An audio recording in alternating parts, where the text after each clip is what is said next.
Hey, everybody. Welcome back to the Soulganize Your Life podcast. My name is Wynn Lacey, and we are here, as we are every day, to organize our lives in a different way.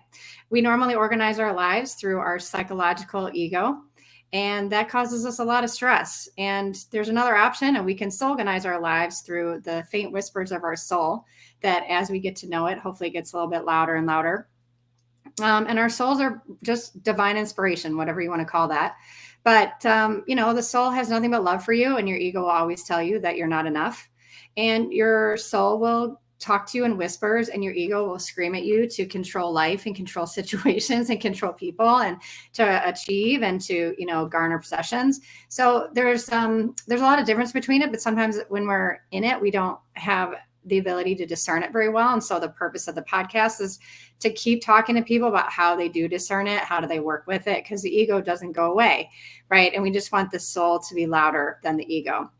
And once we know that, we can flush out the ego's tendencies to cause us a lot of suffering, because it's not going to go away, but we can flush some of that stuff out. And then we can really hear, again, the soul at a much deeper level. And our guest today is definitely here to help us do that. I remember meeting Indigo one time in person, and I was with four people, there's four of us total. And I kept looking over at Indigo, and I'm like, she's not talking, but I am drawn to her, almost like you were sitting medicine in the group. You're just sitting there. And I just remember thinking like, wow. And I wanted to draw a conversation out of you. So anyway, thank you so much for being here today. Indigo is describing herself as a Dharma coach, a medicine woman, which again, I would totally agree with from sitting next to her for just a short period of time, an artist. And really, I would say she just helps guide people through the unknown parts of once you've discovered you have a soul, once you don't want to be driven by the ego anymore, you can meet someone like Indigo, and she will continue to guide you in such a loving, calm, peaceful way that I experienced just from sitting with her. And she uses different terminology like somatics and earth medicine and rewilding, which I've never heard before. And so I'm really excited just to dive in and talk to Indigo and jump in with all my babbling. What else do you have to add? I'm happy to be here with you. And this is my favorite topic. Nice. So Is yeah, there any other topic really? I don't know. I don't think there is at this point. This is all I talk about. So, And Indigo, you have your own podcast, and I know you have a little different viewpoint, but what are you most excited about on your own podcast these days? You probably maybe don't use soul versus ego, or maybe you do, but what are you most excited about on that podcast these days? similar to yours, I'm telling dharmic stories.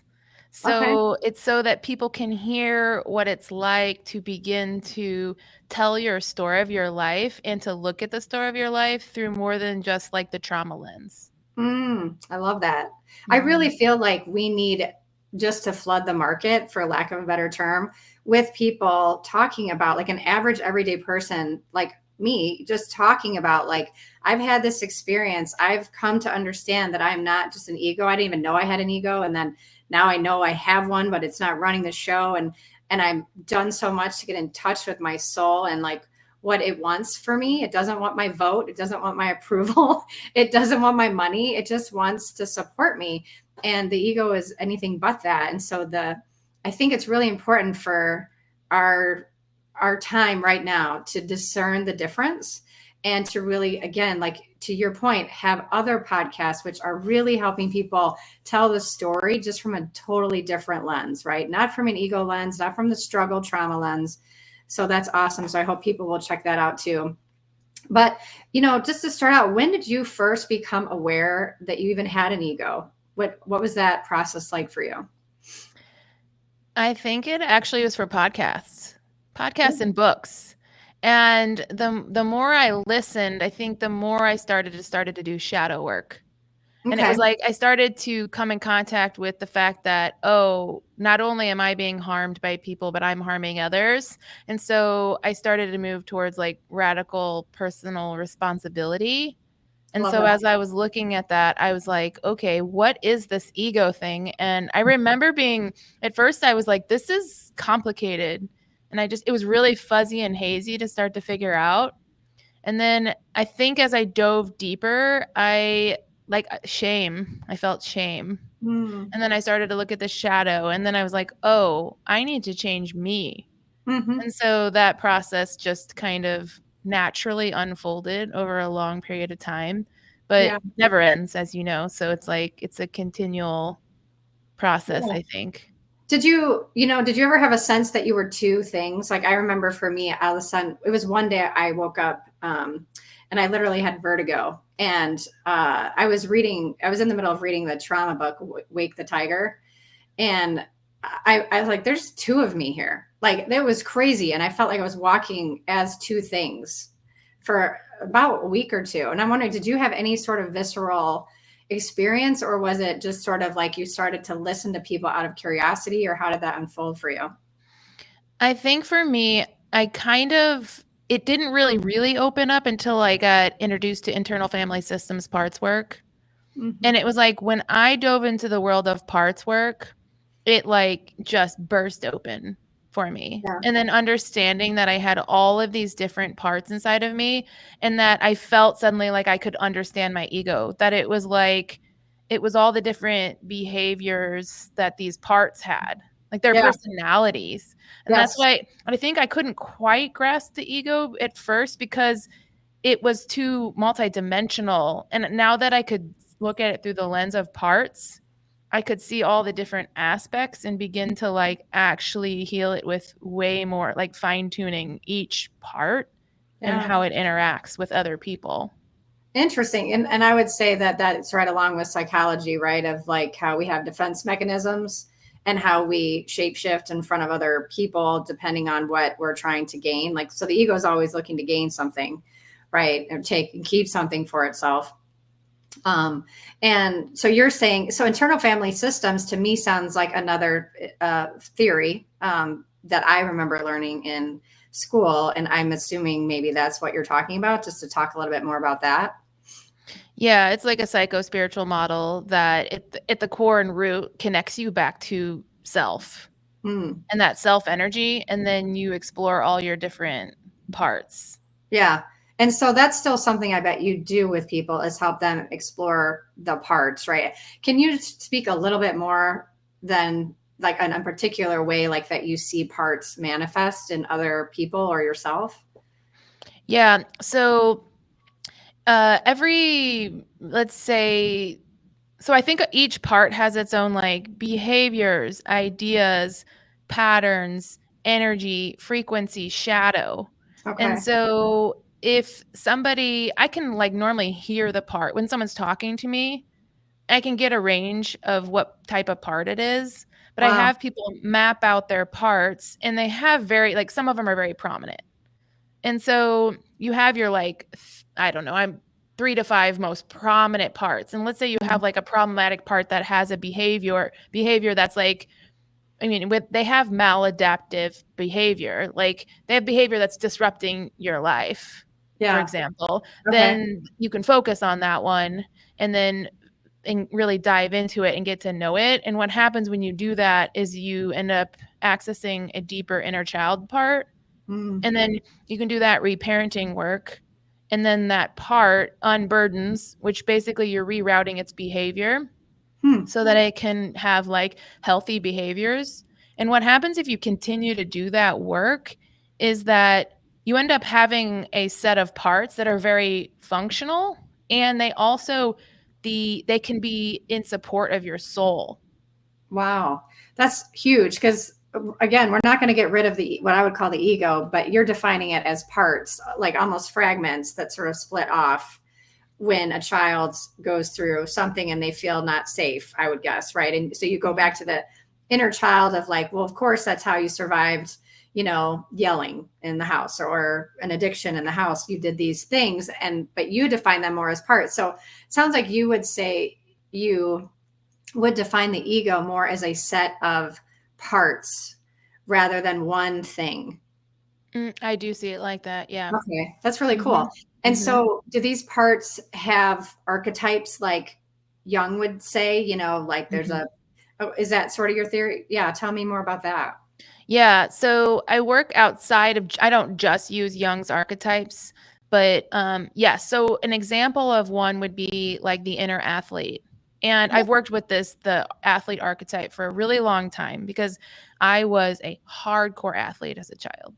And Oh, interesting. so I got to experience the like shadow side of being an athlete, of the sports world. I got to see how it programmed my ego, and it was Mm, like very prominent. I got to spend a lot of time as an athlete. And then when I got into the business world, I got to see how this very prominent part of mine adapted to being in the business world. And so I've mm, really like tracked with this over a really long period of time. And it's probably one of my most prominent parts. But at interesting. first, it was like very difficult. It was like where I really went back and did a lot of inner child healing and a lot of shadow work. And Wow. the athlete to me is can be really egoic, right? Like the Mhm. structure of sports as like a paradigm is like win lose. It's not win win. It is Right. like, but for what point? It's Right. egoic. Like for what? Like a tiny, like that, the, the tiny little high, Yes. like like. And so breaking that down, I had to break down all that programming inside of me. And so once I did that, I got to like integrate the athlete, and in which is like at an integrated level, it's infinite adaptability, which is Oh, wow. like wonderful because are we ever really failing? It's like, no, we're just taking steps, right? And so with that mindset, it's like it's almost like what we actually do as human. We're like iterative. We're just changing and changing and changing and changing and changing. And so that to me, like the athlete archetype inside of me is now in service to my soul, which means that it's in service to my dharmic path, which Wow. means that like I can't really make a wrong move. I can't make a mistake. Just kind of just traversing the path. And it's always leading me to soul. Wow.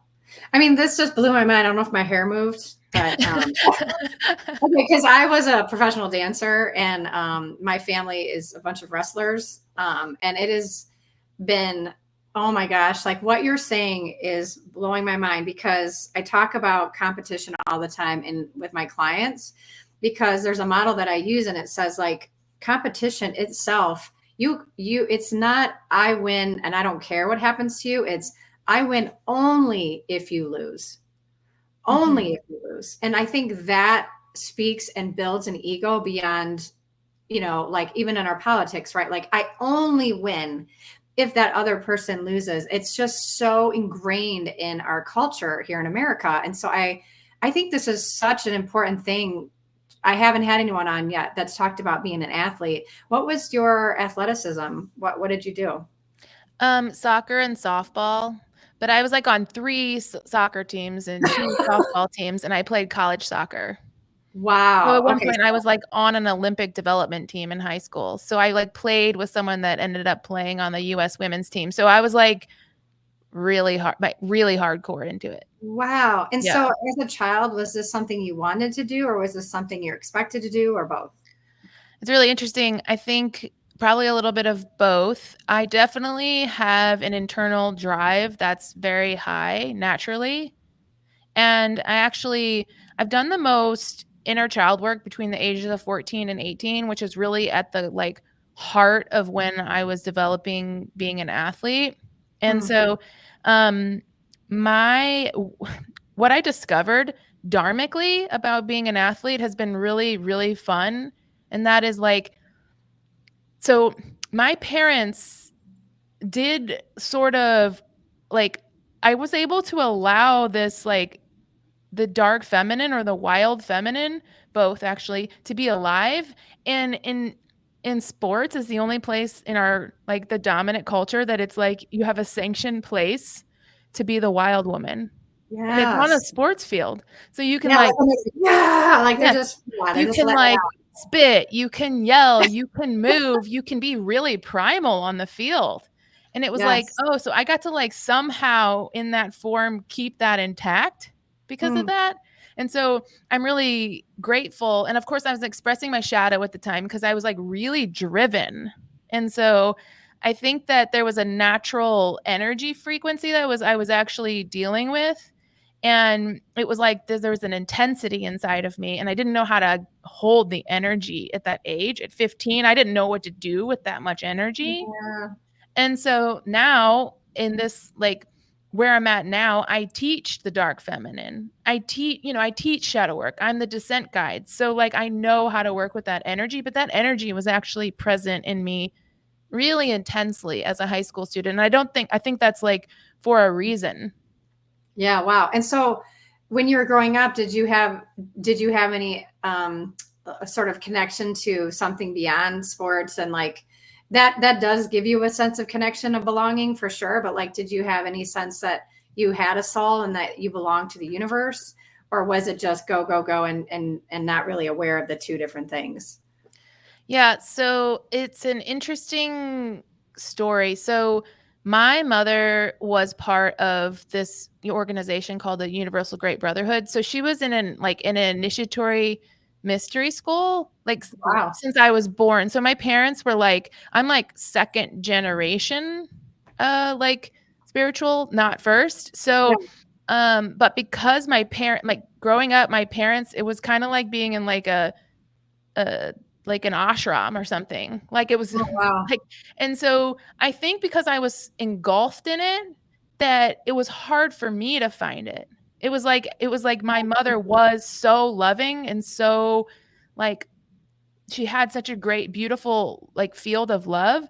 So growing up, the culture kind of took like, I went into school and sports and I did this thing, but it was like I couldn't quite find it. It felt like I was close to it, but I couldn't feel it in my body. I couldn't feel it in my heart at that time, but I like knew it was there, but it was like it felt like two parallel train tracks, and I kept asking myself like how do I get to this track if it's like parallel to my Yes. track? And it felt like that a long time, and I was kind of like disturbed that I couldn't feel it. And so I was always searching to feel it.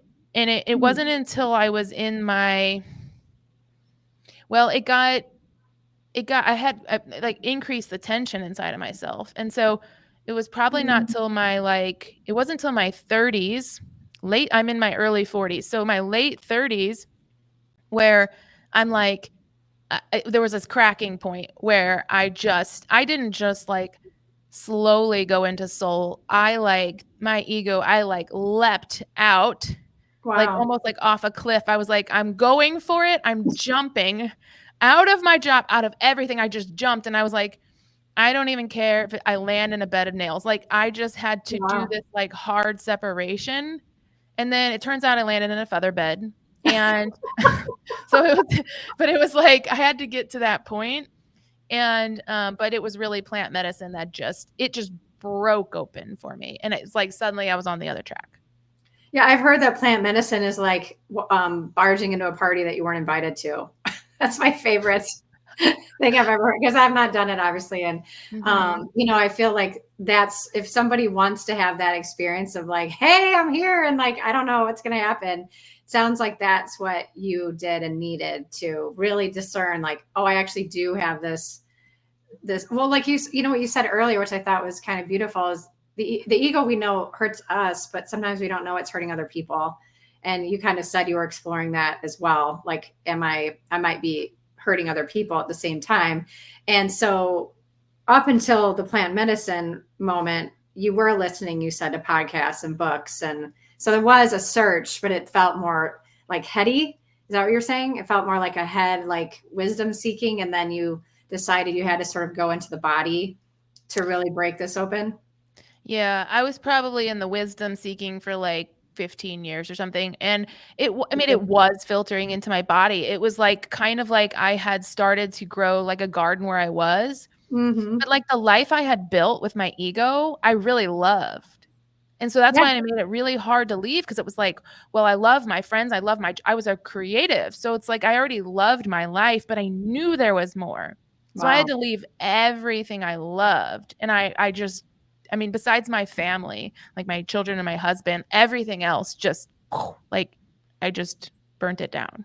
Yeah, and so that's what I think scares the most people, right? Is that statement of I had to break up relationships or do I have to get divorced because my husband's not on the same path, and it's like some people don't, I'm definitely one of those people. I don't have a spiritual husband. He's an atheist, but I'm growing. I feel like without that, but some people, and I'd say the majority of people do need to, like to your point, you're like, I needed to burn down the house, and you did it intentionally, not, you didn't have to have a crisis to have that happen. You just made a decision. Yeah. It just felt like, to me, it felt like two steel rods, like inside of me. It was just pushing and pushing and pushing, and the pressure just got too much. Like I had to let go. Wow. And I did, and it felt like I was in a tsunami.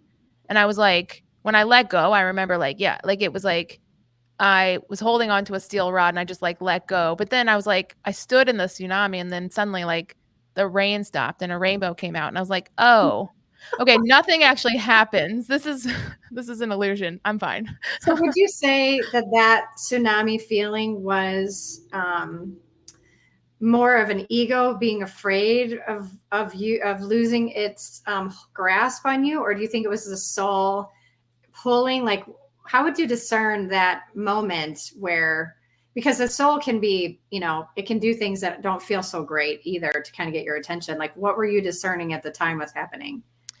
I think it was my ego, like it when I descended, it was like my ego didn't pull me up for 2 years. Hmm. I felt like I was at the bottom of the descent for years. Like, and it was just like one, what you would call like ego death after another. I mean, I don't Mhm. even, it almost feels like I've had 100 or more like now. So it's like, it's just, I was just like, I'm not doing that anymore. And so I just allowed my ego to just get reworked and recycled like over and over and over.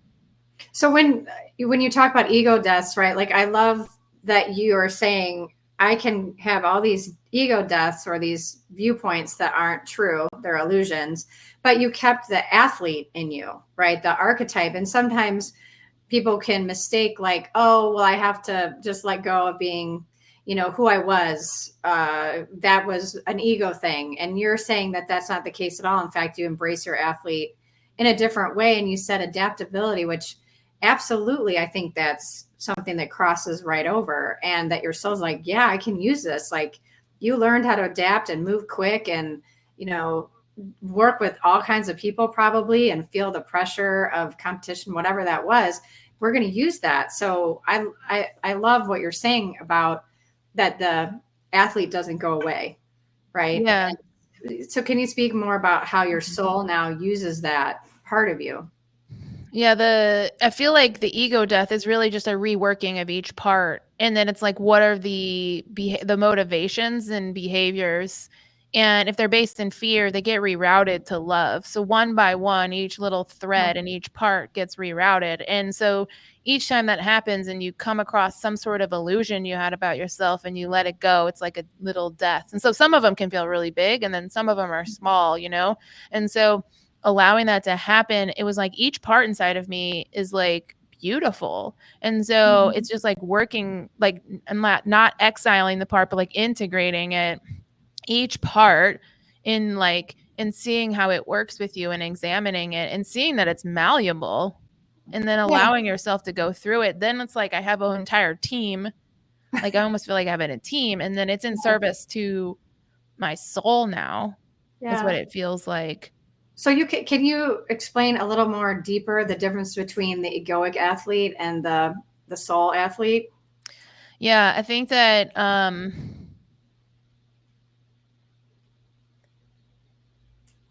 the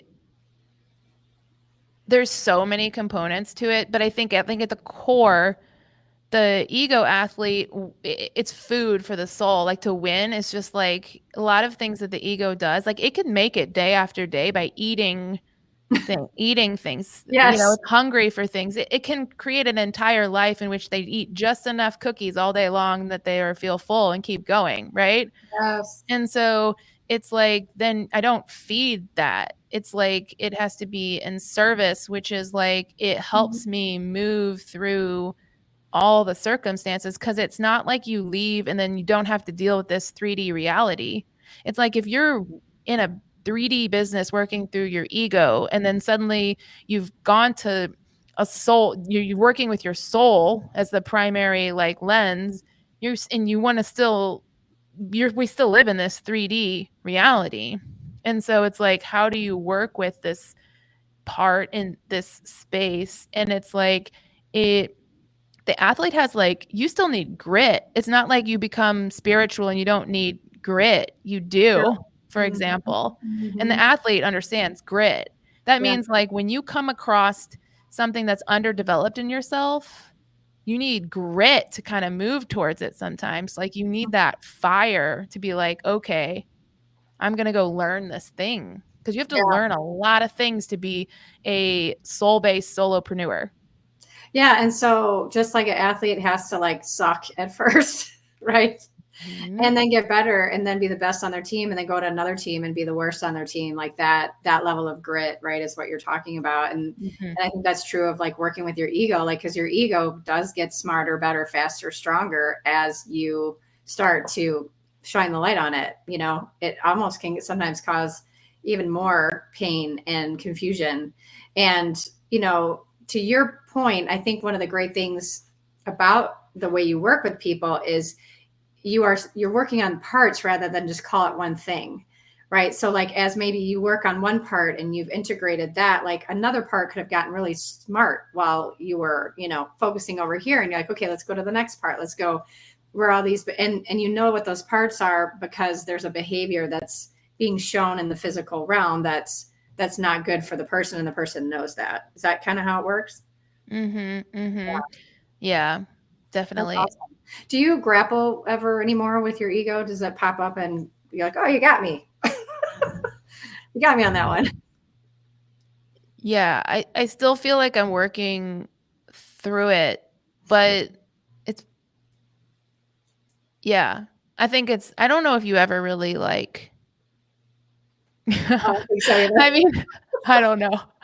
But I do feel I can tell the difference between being in service to soul. I feel it all the time, Yes. very strong, and I feel the energy and I feel it in my body and I feel how I make decisions in life. And so being, I can tell I'm oriented towards that.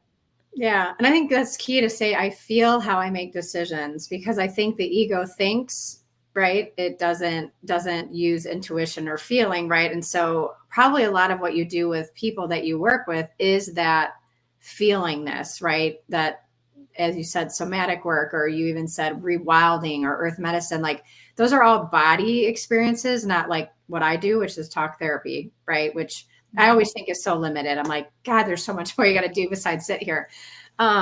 So can you speak a little bit about just some of the things you actually do with people to help get them in their body so that they make feeling choices? Mhm. Yeah, because it is almost, it's a really wide landscape, and you do have to have multiple tools, I feel like, to traverse everything. And I mean, I think talking inquiry is actually really potent though. I mean, because you can rewrite so many things through words, and our words are spells, and so there's like so much in the realm of just talking that I Mm-hmm. love. Yeah. And then yeah, like, but the body is the template. And so it's like you have to take the information and it has to bring it into the body. And so a lot of times when I'm talking to someone, they say, I know. And I say, your thinking mind definitely knows. But your action, it's not pulling through your body. To pull through your body means that it, like, it comes through you, that you are it, you have embodied it, and it's showing up Yes. in your life. Mm-hmm. And so I Mm-hmm. teach that, like, routing down. And one of my favorite modalities is primal movement or ecstatic dance. Mm. And it's at first I thought, okay, well, most people actually, it's hard to get people to ecstatic dance, especially if you like look on YouTube, you're like, this is silly. I'm not doing that, right? Like most people are like, but I'm like, no, try it, because it's just as deep as a modality as meditation Really? is a form. So like when you start moving over time, if you do it daily, the body starts speaking. And Wow. so through doing it for about a year, I didn't know what I was doing at the time, but after about a year solid, I looked back and realized I had done a ton of trauma processing without language.